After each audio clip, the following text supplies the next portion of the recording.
Hugpong mandawihanon sa pagbabago, formal na nakig-alyansa sa hugpong sa pagbabago ni Davao City Mayor Sara Duterte. Ang dugang detalye ni Chona Carion.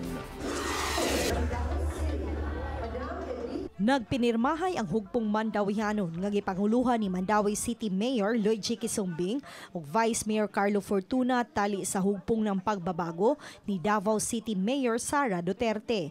Gawas sa pinirmahay gipahigayon sab ang mass oath-taking sa mga opisyal ug supporters gikan sa nagkalain-laing barangay ug sa mga nagpapili sa eleksyon sunod tuig. Napuno ang Mandawi City Sports Complex kaganiha. Ang hugpong mandawihanon may unang nakig-alyansa sa pundok ni Mayor Duterte dinhi sa Sugbo.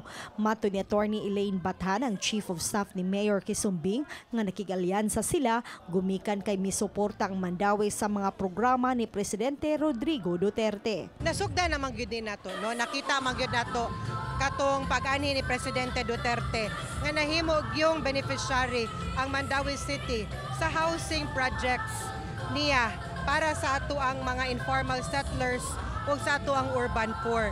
Kato sugod lang to, no? Pasiugda pa lamang to sa mga suporta nga ihatag sa to ang presidente.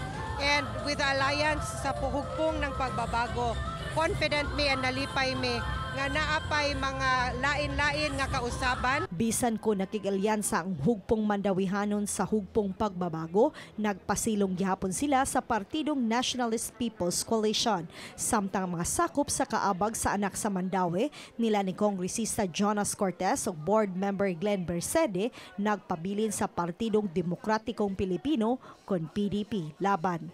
Chona Carion, Balitang Bisdak.